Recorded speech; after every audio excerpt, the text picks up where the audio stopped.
good afternoon. I'm Paul Rogers, and this is the second session of the afternoon. And it's good to see so many people this afternoon. Essentially, we just have Tom Woodhouse. So if we could get started, and I'll ask Tom if he would speak first. Tom Woodhouse. So I'm going to be talking about origins. The panel overall is on the history of peace studies at Bradford. And because I'm also celebrating my 50th year here, I started in 1974, and I recognise some faces around who we've aged about the same speed. We've had the same story and history together. It's nice to see all old friends and new friends in the hall this afternoon. So I'm going to talk about origins, which is a fairly limited time frame from about 1970, when Adam Curle kind of converted from where he was at Harvard as a development education specialist into peace studies. And then looking a little bit about his biography, what were the steps by which he developed as an academic, what were his origins, a little bit about the family background, let's show you some pictures of that. And then looking at how the department here was established, what the legacy was. And having established that in a fairly positive sense, look at the next 50 years, because we were all advised not just to leave it as history, but to, as John Paul Lederach called it, we should be also remembering forward what have we learned from our history about how to move ahead. And that, I think, has cropped up in quite a lot of the presentations earlier today and yesterday.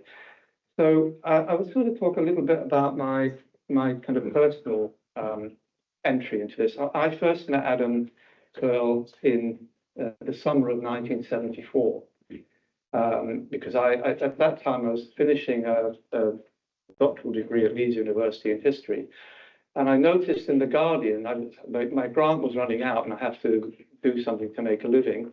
What would I do with a PhD in history? At the Guardian at the time, they were advertising this new initiative, the School of Peace Studies at the University of Bradford. And the founding professor, Adam Curle, was looking for a research assistant, preferably a historian. So I looked at myself in the mirror, that looks like me, and found myself traveling on a train from Leeds to Bradford in the summer of 1974, where I met Adam Curle. Now, I think you're going to find my presentation is, I'm losing academic objectivity in the presentation, because I had a very close personal relationship with Adam Curle, and so I'm not going to be footnoting or criticizing anything he did. It's going to be a very positive view, and I say a little bit about how I met Adam, how I found him at the time. I don't know quite what it was. I told people yesterday, I don't even remember being interviewed for the job. I just went across to meet Adam, and we had a chat, and about a week later I got a letter saying, "You've been appointed as a research assistant to Professor Adam Curle." So it was a bit of a breeze coming into the place. So it's not always been a breeze surviving, but we've done well along the way. Anyway, I got on very well with Adam. Something clicked between us personally. He became my mentor, my friend. I spent a lot of time actually really as part of the Curle family with Anne and Deborah. They lived out in Ostwick in the Dales, and spent a lot of time out there talking about all sorts of things. And as some people who were in those early years will remember, drinking glasses of his lethally strong homebrew beer. So those are happy memories. So a little bit about him as a man, as a person. He was charismatic and modest. Two things that do not often go together, but he was very self-deprecating kind of guy. He would often talk down his academic achievements and prefer to listen than to pronounce. And I found that quite impressive. He was a great storyteller with a wide repertoire of jokes and anecdotes. He was also good company. You felt it was pleasant to be in his company, and he was at ease with most people. He had what John Paul Lederach called a radical humility of learning.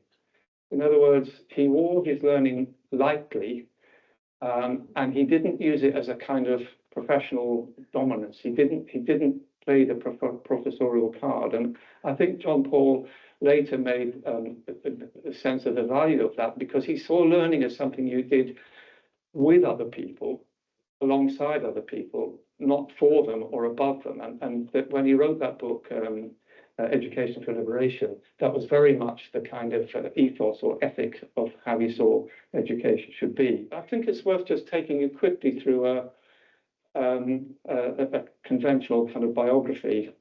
He was born on the 4th of July. Mother Cordelia Fisher, father Richard Curle.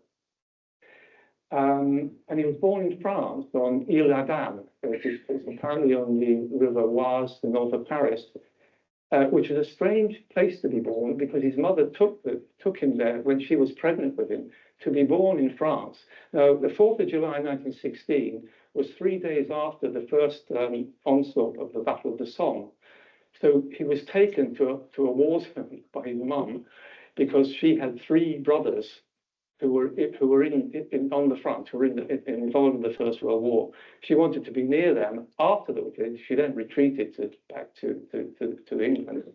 But later on, took him round the scenes, the dreadful scenes after the war of the destruction and around the Western Front, and instilled in him, he said, a hatred of warfare. She wasn't a pacifist, but he gave his mother credit for this kind of early stark image of what war could do. And of course, the Battle of the Somme, 7 million people killed in the First World War, 1 million of them in the 5 months of the Battle of the Somme. So this kind of very early impression on his thinking came through later, reinforced through becoming a Quaker later on, and the pacifism was embedded quite early, I think.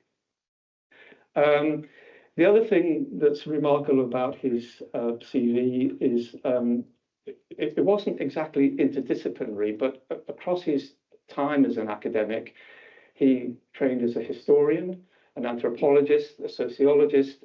He lectured in sociology at Oxford University early on, became head of the Department of Education and Psychology at Exeter at age 36, worked in Ghana and Pakistan in education and development, joined the Quakers in 1959, I think when he was in Ghana. And then the bit where I think it gets relevant and interesting for us, between 1961 and 1978, 1961, 1970, and he was professor of education and development at Harvard. Now, I think it's quite well known that the move from Harvard really didn't make sense at the time as a professional move. He was well established at Harvard, world famous university, well funded, and then something was going on in his own academic formation and thinking, and at Bradford, that resulted in him coming to this place. And I'll just talk us through that story a little bit. On the next slide, he only worked at Bradford for, 5 years, 4 teaching years, first class 74 to 78. And he retired, I think, in 1978, and then became a Quaker mediator, writer, lecturer, and moved down to London, moved into Dulwich from Bradford, and was very, I think, to be close to the Quaker house there, where a lot of his mediation activities were instigated and coordinated. And then Gandhi Peace Prize in 2000, died in London in September 2006 at the age of 90. So that's the kind of big view of the academic profile of what his career looked like. You will all have copies, I know, of this book, Adam Curle, Radical Peacemaker. And so I'm just going to be doing a very quick flyby of the story of him coming to Bradford, what his impact was here, what his publications, what were they were significant in establishing his academic reputation at Bradford. And I think Simon then will take on the next bit of the story when Adam Curle left. Okay, some pictures. Adam Curle in the 1930s, that's his mother, Cordelia. Army service, 1939-45. Harvard professor, 1950s and 1960s, Pakistan, Ghana, and Harvard. So well set up as a kind of conventional academic, well established with a good reputation already at Harvard. So why did he come to Bradford? I think it's a two-sided story, and a little bit about what Nigel said earlier, that there were earlier peace research initiatives, peace studies initiatives, both in America and in London, and particularly in Norway with Johan Galtung. In London, Adam got a sabbatical year in 1970, and he spent it at the Richardson Institute, at that point based in London, now in Lancaster, named after another Quaker, Louis Fry Richardson, who had been one of the kind of innovators in using statistical data to analyze conflict systems. So Adam used that year to research and write a book, which was called Making Peace. And that was published in 1971. Around about the same time, the Conflict Research Society was set up in London by John Burton. So he was in this kind of hub in London where all the new thinking about emergent conflict research and peace studies was focused. And the timing of that sabbatical was perfect for him, because he converted out of development studies to see, he realized, I think, that what he saw as the conventional development paradigm wasn't working. So with the civil war in Nigeria, 67 to 70, wars between India and Pakistan, Adam had mediated to a degree in the Biafran war. He saw the development model was broken. He started to look for solutions in peace science, in peace research. And I think it was interesting what Michael Moorcock said yesterday about that peace development nexus is an important one. He gave priority in his own calculation to the peace nexus, but it was that peace element of peace and development that Adam wanted to explore in a more radical, fundamental way. At the same time, as we all know, the Quaker Peace Studies Trust was set up in Bradford, 1972, I think, if that's right, Jeff. So I mean, we have the history of it all up the top there. Bradford was transforming itself from a college of technology, got a university charter in 1963, with the motto of making knowledge work, or give invention light. Robert McKinley, you'll see bottom right on the screen, was fortuitously Quaker Pro Vice Chancellor. Ted Edwards, Vice Chancellor, was a radical left-wing VC. And they bought the Quaker idea that there should be an academic department that specialized in peace studies in a British university. And that's how it came to Bradford. Adam then heard about this, I think in 1972, was invited across for an interview in late 72, and was appointed in 1973, had a year and 18 months or so, then to set up the full academic program. And he could have made it a specialized research institute, but he decided to make it a comprehensive center department that did the full range of degrees from BA, diploma, MPhil, and doctorate. So it was a fully fledged academic department, and he was the founding professor. And that is the little goodbye present he got from Harvard, support the first professor of peace studies as Adam came here to Bradford. That's the first year. The first MA class in October 1974. And you'll see me top left back with the guy pointing his camera at the back of my head. That was Tom Stonier, who was one of the people from the Manhattan College who came across to advise Adam on forming this new initiative. So that first MA class in October 1974 grew rapidly into the fully fledged department. I think Fiona gave me a list of the graduates in the first 25 years or something, Fiona. and that these are now numbered at that point in the 3,000 or 4,000, and maybe I don't know how many graduates we've got now, but they are worldwide, and many of you are here now.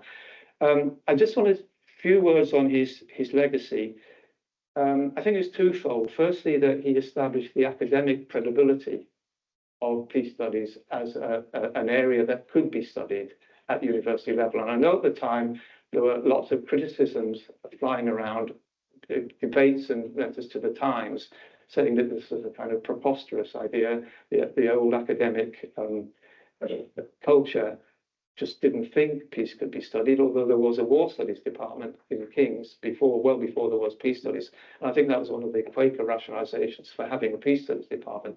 So Adam's book, Making Peace, 1971, Education for Liberation, 1974, and some of the ethos of how education should be conducted, methodology, I think had created for Adam some of the tensions about how difficult it is to work in a constrained university institutionally to make peace. It's one of the reasons why I think, it wasn't the only reason, but in 78 he left to go out and be a radical peacemaker, because it was becoming increasingly difficult within the boundaries of the university, even a progressive one like Bradford. His inaugural lecture is there, upright, a guide on mediation techniques, true justice, a kind of Quaker statement of his values, and tools for transformation, which really dealt with the Balkan Wars. And at that point, this local term that was talked about earlier, that was really not to be flying in as an expert mediator, Quaker or otherwise, but to be actually working with communities to sustain them and to protect cultures of peace, even in war zones. And that book, Tools for Transformation, is incredibly powerful in the way in which he argues that through. So the legacy was, I think, credibility within the institution, that it could be studied. It had its own literature and developing journals. And also, I think this is quite important in terms of how we kept going so long. The claim that peace studies is a distinctive academic discipline. This is not the subcomponent of international politics or international relations. It's not the same as security studies.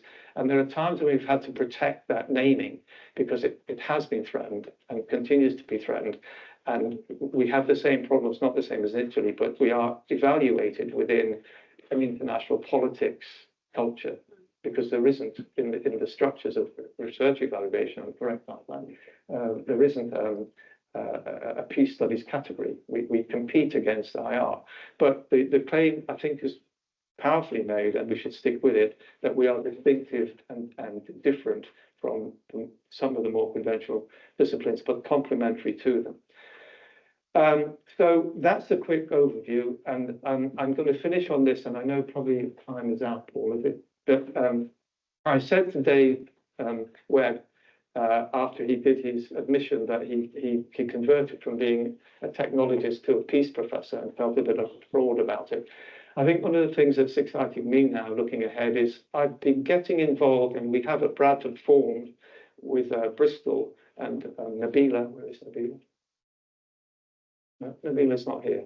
A group of us at Bradford have formed an interdisciplinary peace tech group to create a kind of alliance between technologists and peace researchers.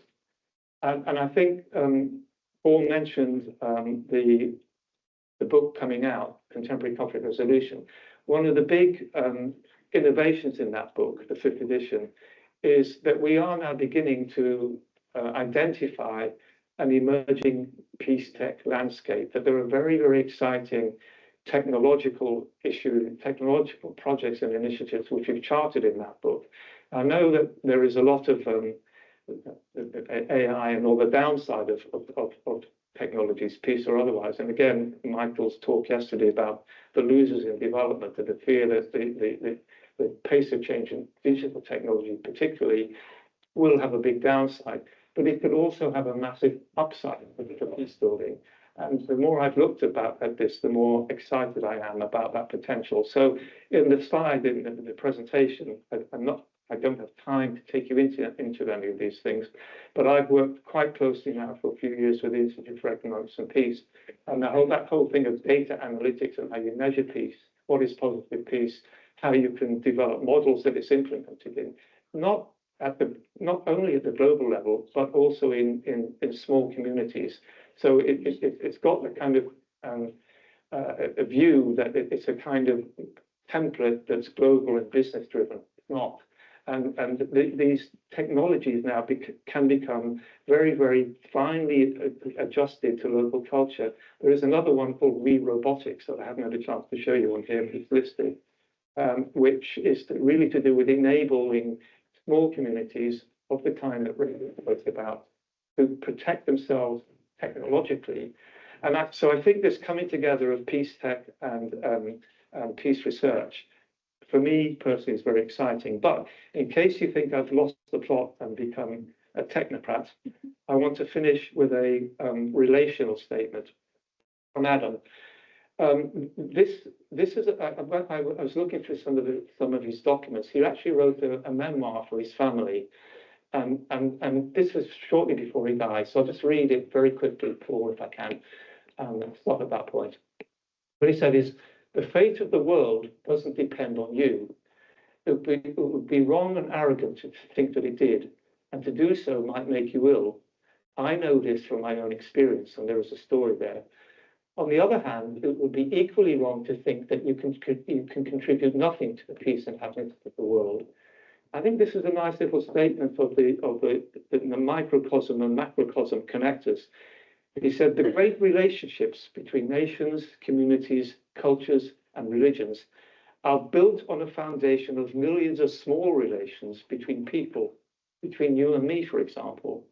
And anything we can do to bring harmony, to comfort, to give hope, to encourage another person contributes to the world's reservoir of love. That might sound wishy-washy, but his last book is called The Fragile Voice of Love, where he connected it to violence and so on, the threat of violence and the instabilities that we've now become aware of. No one can or need do anything else. But one day you may see and then take the opportunity to do something more. But whatever you do, nothing can be better than to nourish your good heart and to open it to others, which I think is a very good motto for the rest of the conference. Thank you very much.